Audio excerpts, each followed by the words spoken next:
दोस्तों, हम जब भी नर्सरी से नींबू का पौधा लाते हैं तो कई बार ऐसा होता है कि घर लाते ही उसकी ग्रोथ कम हो जाती है। तो आज इसी टॉपिक पे बात करेंगे कि नींबू के प्लांट की ग्रोथ क्यों कम होती है, उसको बढ़ाने के लिए हम क्या क्या कर सकते हैं जिससे हमारे प्लांट में ढेर सारे फूल आए और वो फूल नींबू में कन्वर्ट हो सके। तो हेलो फ्रेंड्स, मैं रश्मि स्वागत करती हूँ आप सबका निर्मेश गार्डन में।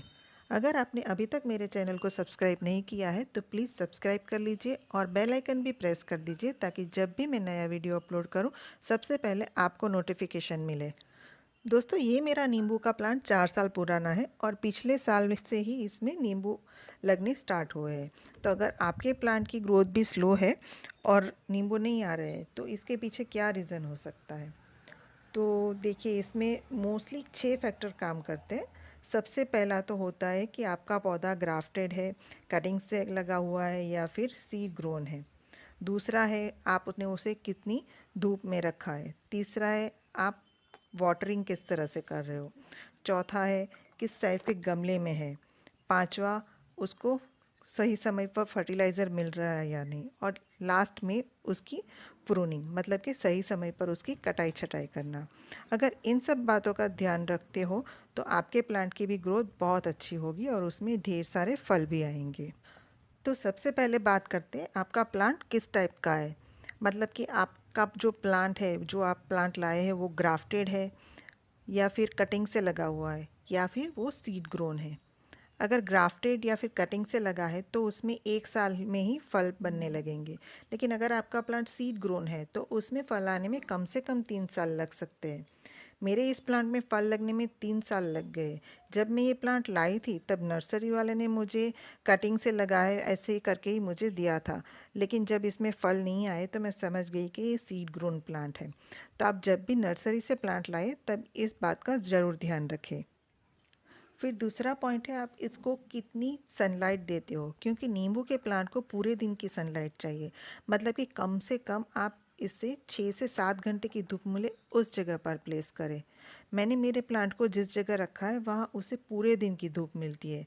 जब प्लांट को पूरे दिन की धूप मिलती है तो पौधा फोटोसिंथेसिस भी अच्छी तरह से कर पाता है और प्लांट की ग्रोथ भी बूस्ट होती है। तो अगर आपने पौधे को कम धूप में रखा है तो प्लांट की ग्रोथ भी स्लो ही होगी। इसलिए आप इसे पूरे दिन की धूप दें। फिर अगला पॉइंट आता है आपने नींबू के पौधे को किस साइज़ के गमले में या फिर ग्रो बैग में रखा है। आप सब जानते हैं कि नींबू का पेड़ बनता है और इसकी ग्रोथ भी फास्ट होती है। जब हम नर्सरी से लाते हैं तो वो एक छोटे से ग्रो बैग में ही लगा होता है और उसमें कई बार एक दो नींबू भी लगे रहते हैं, क्योंकि उसकी कैपेसिटी उतनी ही होती है, क्योंकि वो छोटे से ग्रो बैग में ही लगा होता है। मतलब आप उसे जितनी मिट्टी प्रोवाइड करोगे उतनी अच्छी उसकी फ्रूटिंग कैपेसिटी होगी। इसलिए जब भी आप अपने टेरेस गार्डन में नींबू के प्लांट को लगाएं तो उसे 15 बाई 15 या फिर उससे बड़े पॉट में ही लगाएं। देखिए, ये मेरा प्लांट है, ये 24 बाई 24 के बड़े से बैरल में लगा है। ये 24 इंच से भी शायद बड़ा ही है, उसमें ये लगा है और ये 4 साल से इसी में है। अब तो ये बैरल भी मेरा टूट गया है, लेकिन फिर भी ये इसमें बहुत अच्छी तरह से ग्रो कर रहा है। और देखिए इसमें कितने सारे नींबू भी लगे हुए हैं। मतलब कि अगर आपको नींबू के पौधे में से ज़्यादा हार्वेस्टिंग चाहिए तो आप उसे बड़े गमले में लगाएं, तभी वो आपको अच्छी क्वांटिटी में नींबू देगा। उसके बाद आता है उसे पानी देना। पानी देना हम गार्डनर को बहुत पसंद होता है, इसलिए हम उसे हर रोज़ उसको पानी देते हैं कि वो जल्दी से ग्रोथ करे। लेकिन ऐसा बिल्कुल ना करें, क्योंकि अगर हम इसे रोज़ रोज़ पानी देंगे तो इसकी मिट्टी हमेशा ही गीली रहेगी और जड़ें अच्छे से सांस नहीं ले पाएगी और मिट्टी में एरेशन कम हो जाएगा। उसकी वजह से अगर गीलापन ज़्यादा रहेगा तो उसकी जड़ें गल भी जाती है और जड़ों की ग्रोथ भी रुक जाती है। तो अगर रूट की ग्रोथ नहीं होगी तो प्लांट की ग्रोथ भी स्लो हो जाएगी।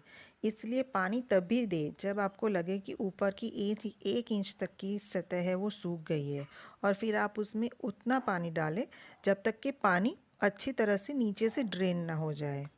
इसलिए मिट्टी को हमेशा थोड़ा सूखने दें, उसके बाद ही आप वाटरिंग करें। ओवर वाटरिंग कभी मत कीजिए। फिर बात आती है फर्टिलाइज़र की।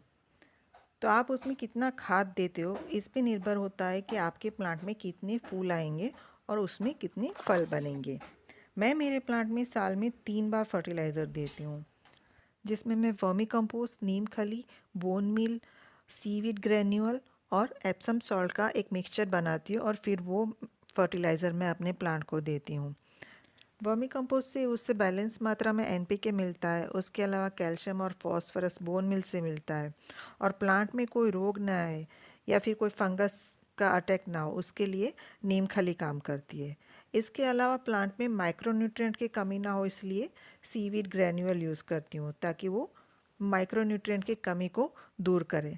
और जो एप्सम सॉल्ट है वो प्लांट को ये सब फर्टिलाइज़र एब्जॉर्ब करने में मदद करता है।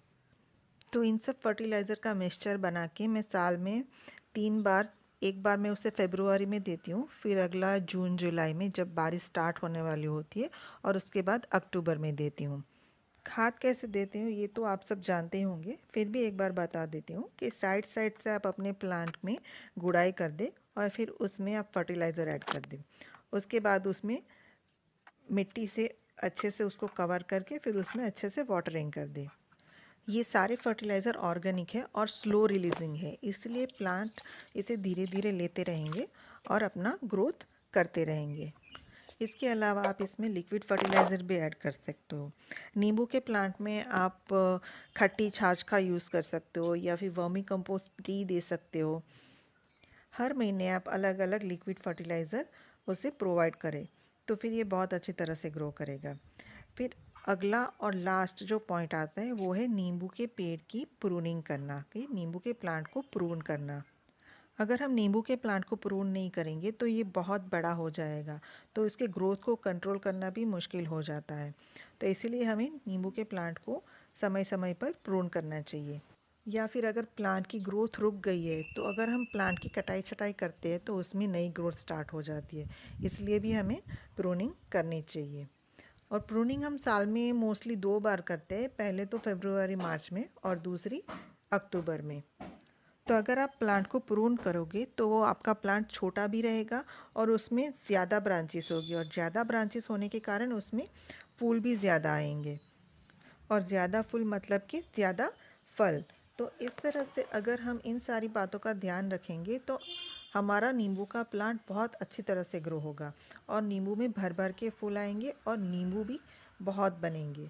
तो उम्मीद है आपको वीडियो पसंद आई होगी। अगर वीडियो पसंद आई है तो प्लीज़ लाइक कीजिएगा, और अगर मेरे चैनल पर पहली बार आए हैं तो मेरे चैनल को सब्सक्राइब करके मुझे सपोर्ट कीजिए। Thank you.